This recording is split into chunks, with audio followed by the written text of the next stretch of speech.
Okay, good evening. Thought we might drop a little Torah study on you. And this past week, we had a double Parsha of Hukkat and Balak. And as I was reading it, I remembered, or it reminded me, of the fact that many people classify the commandments, shall we say, in an unfortunate and not non-biblical way. We hear all the time how some of other faiths and some in our own faith will say, well, I follow the moral law. Well, the moral law was not a selection, was not a classification in biblical times. That is a modern contrivance. And so I thought, since this Torah portion is staring us right in the face, we might go over the true classification just to make sure we're all on the same page. So the red heifer, which is the beginning of the Parsha this week or this past week, the red heifer is a type of commandment known as a hok, C-H-O-K, a decree, and these transcend rational explanation. In other words, you would never in a million years decide that this was a good idea to do for God or whatever purpose within the faith the thing might have.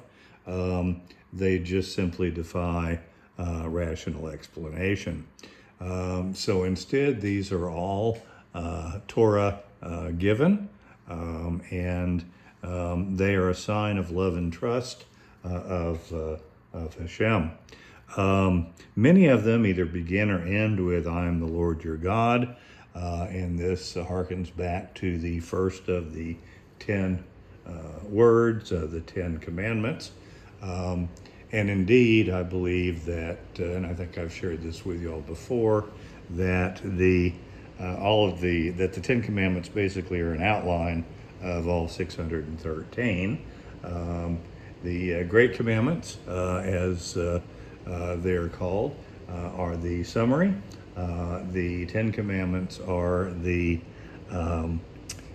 outline, and then we have the individual commandments underneath them. And I believe that every commandment can be put under one of the two, and we'll talk more about that in a moment, of the Great Commandments, and I should say not or, and one of the 10 words or 10 commandments as well, period. So these hokim, decrees, which have no rational explanation, are harken back to that first commandment and all fit nicely under the first commandment. Human failure, of course, to understand a law does not make it any less of a truth or demand, and it is more praiseworthy to do something solely because God commands it than because of our own logic or sense of morality leads us to the same conclusion. That's a quote from Sifra Kodashim. And in my own life, I have a great example of that. I do not like to use styrofoam because of the impact it has on the environment. Well, one year I was preparing for Passover and going over my supplies, and when I got to styrofoam, the author said that styrofoam did not pose any particular Passover problems, but that it might pose a kosher problem depending on your minhag, and so of course to talk to your rabbi about it. The reason being is if you've ever drank hot black coffee in a styrofoam cup, you will notice the little oil slick on the top, quite pretty colors. but it's not known whether whatever that substance is kosher or not, or at least it wasn't at that time. So if your particular rabbi, your particular minhag says that styrofoam is kosher, then it's considered kosher for you, and if not, not. So my particular moral compass took me from using styrofoam to begin with, and then the added fact that it was indeed a commandment, not something I just decided I thought I would do, reinforced the issue. So anyway, I thought that might be helpful to understand kind of the difference there.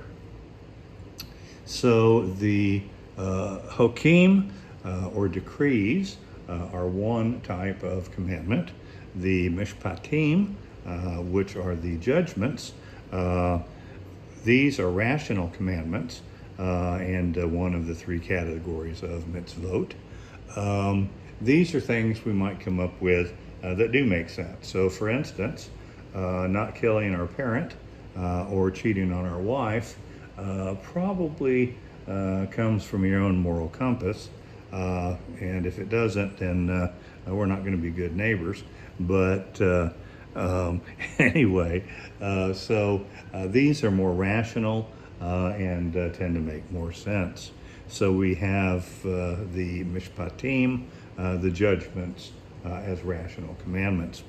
And then third, and these are, you can actually pretty much do both of them, or those two, and kind of wrap up the commandments as well. But there's a third category which is a little less common, and these are edot, E-D-O-T, which are the testimonials. These are the mitzvot that commemorate or represent something, such as eating matzah on Passover or putting on tefillin. Without the Torah, we probably would not have thought of these, but nevertheless, they are rational acts. So this kind of distinguishes them from the Hukim and from the Mishpatim. These are perhaps a middle category between the two. So we have the Hokim, the Mishpatim, and the Edot, and these are how biblically the commandments, the law, was categorized.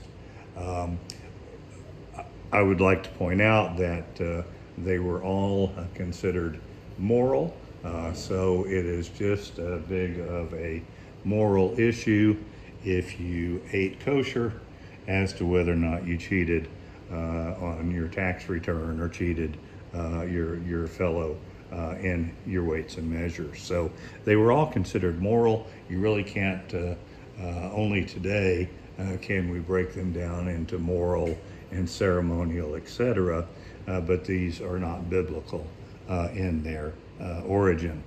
Commandments can also be simply classified as between God and man, and man and man, and these, of course, are the two great commandments. So you can put all of them under the two of those. And the left side of the Ten Commandments is between God and man. The right side is between man and man.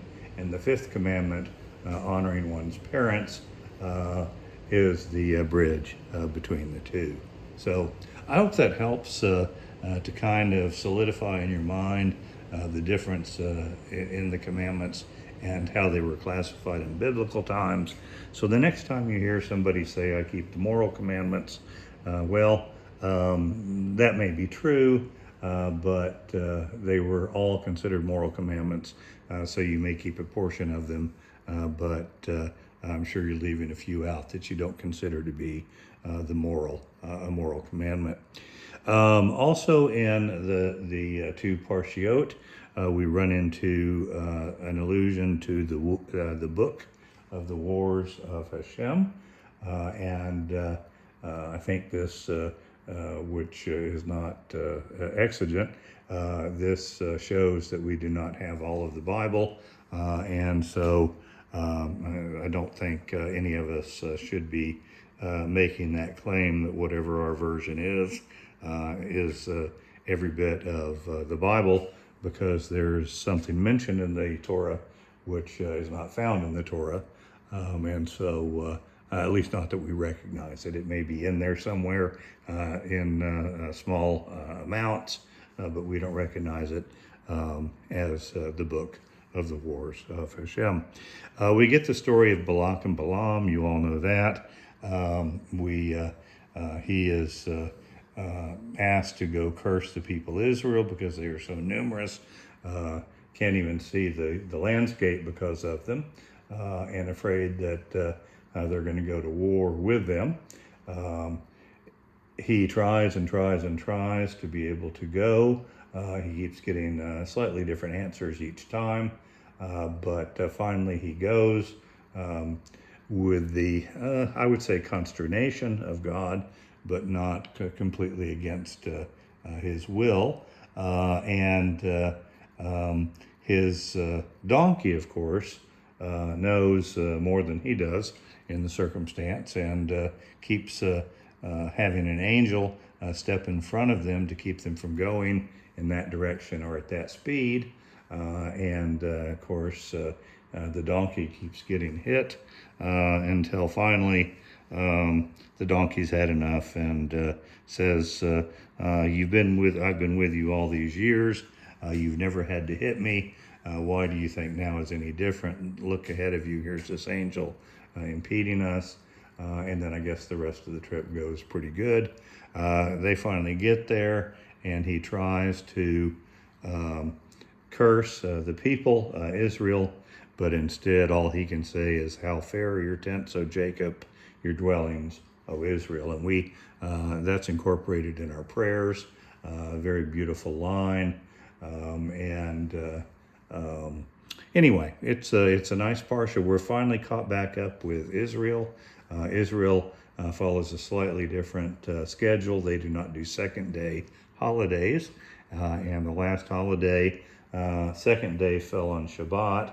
So for us in the United States, we read the second day parsha, and the Israelis instead read the normal parsha for that Sabbath, and we got a little out of kilter. But now that we're back with this double portion, we move forward on the same parsha again. So we're back in cahoots, and I hope this was helpful to you.